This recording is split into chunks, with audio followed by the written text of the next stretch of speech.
Grafting পদ্ধতিতে tomato চাষ করে কোটি টাকার ক্ষতির পর আবারও ঘুরে দাঁড়ালেন মৌলভীবাজারের কৃষকেরা। কমসে কম 20 কোটি টাকা হইব। আমরা 3টা ইউনিয়নের ভিতরে গেছে খালি আমরা চাষি হল টমেটো চাষ করি এবং ব্যবসায়ী টমেটো কেনা বেচা করি। বিলিয়ে যাওয়ার পরে কৃষক আবার ঋণ টিন করিয়া সুদে বুদে টাকা নিয়া আবার শুরু করছে করিয়া মোটামুটি এখন একটা বাম্পার ফলন আশার মুখ তারা দেখছে।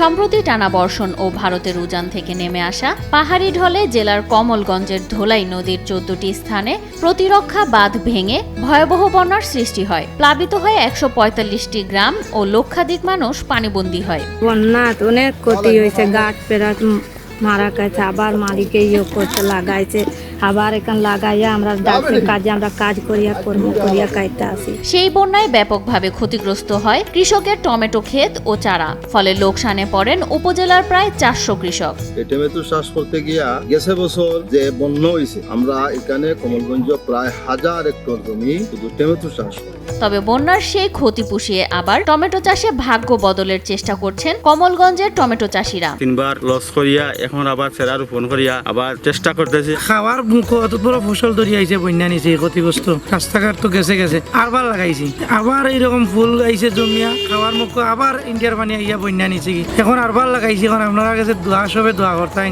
বিভিন্ন এনজিও ও ব্যবসায়ীদের কাছ থেকে ঋণ নিয়ে টমেটো চাষ করলেও বন্যায় ক্ষতিগ্রস্ত হওয়ায় দুশ্চিন্তায় পড়েছিলেন চাষিরা। ওই যে কমলগঞ্জের যে হাজার হাজার কৃষক তারা আজকে বিগত 1 বছর ধরে যে মাইর খাইছে, 3 থেকে 4 বার বন্যা এবং ঘূর্ণিঝড়, এই ঘূর্ণিঝড়ে বন্যায় হাজার হাজার কোটি টাকা কৃষকর দোষ লামছে। এই লাস্ট যে বন্যাটা হইলো, এই বন্যায় একদম সব বিলিয়ে গেছে। বিলিয়ে যাওয়ার পরে কৃষক আবার ঋণ টিন করিয়া সুদে বুদে টাকা নিয়া আবার শুরু করছে করিয়া মোটামুটি এখন একটা বাম্পার ফলন আশার মুখ তারা দেখছে। উপজেলার আলীনগর, আদমপুর, মাধবপুর ও পৌর এলাকার বেশ কিছু এলাকায় চাষাবাদ হয়েছে শীতকালীন সবজি টমেটোর। গ্রাফটিং চারা উৎপাদনে সাফল্য লাভের শীর্ষে রয়েছেন একাধিক কৃষক। নিজের স্বাস্থ্য ভালো চান, শাক সবজি বেশি খান। তবে টমেটো বিক্রির শেষ পর্যায়ে হিমাগার না থাকায় কোটি কোটি টাকার ফসল নষ্ট হয়ে যায় বলে জানান স্থানীয় কৃষকরা।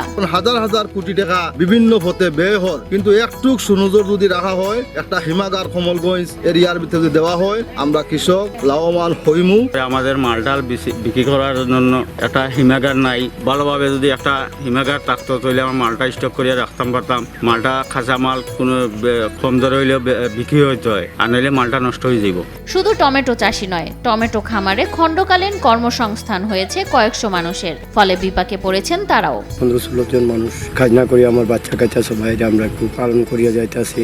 এইটা দিয়ে আমরা বাচ্চা কাচ্চা পালে এখানে পরিশ্রম করিয়া তো কাজ করি, আমরা বাঁচতে আছি এগুলা কাজ করিয়া। বাচ্চাগুলার তো খানি খাদ্য জোগাড় করানো লাগবো। মতিন ভাই আছে কই আজকে আমরা খাইতে আসি, বাচ্চা কাচ্চারা পড়াইতে আসি, স্কুলের পয়সা দিতে আসি। বন্যার ক্ষতি কাটিয়ে উঠতে নিজেরা চেষ্টা চালালেও পাশাপাশি সরকারি পৃষ্ঠপোষকতার দাবি জানিয়েছেন কৃষকেরা। আমার অনুরোধ হইল যে বাংলাদেশ সরকার এবং কৃষি উপদেষ্টা যে এই কৃষকের দিকে নজর রাখা এবং এই কৃষকরে আর্থিক সহযোগিতা করিয়া এই বাংলাদেশের কৃষিকে দিন দিন রূপান্তরিত করার জন্য আমার বিনীত আহ্বান। গ্রাফটিং পদ্ধতিতে টমেটো চাষ করে কোটি টাকার ক্ষতির পর আবারও ঘুরে দাঁড়ালেন মৌলভীবাজারের কৃষকেরা। সবজি মোটামুটি আমাদের এখানে লক্ষ্যমাত্রা প্রায় 500 হেক্টর জমিতে আমরা ক্ষতি নিরূপণ করেছি এবং চাষিদেরকে আমরা বিভিন্ন প্রণোদনার মাধ্যমে আমরা উপসি সবজি পাশাপাশি হাইব্রিড সবজি প্রণোদনা দেওয়ার মাধ্যমে তাদের ক্ষতিটা যেন পুষিয়ে নিতে পারে এই চেষ্টা আমরা বিতরণ চলমান রয়েছে। খরিফ 2 মৌসুমে টমেটোর আবাদের লক্ষ্যমাত্রা ধরা আছে 120 হেক্টর, তার মধ্যে আমাদের 50 হেক্টর জমিতে টমেটোর আবাদের লক্ষ্যমাত্রা অর্জিত হয়েছে।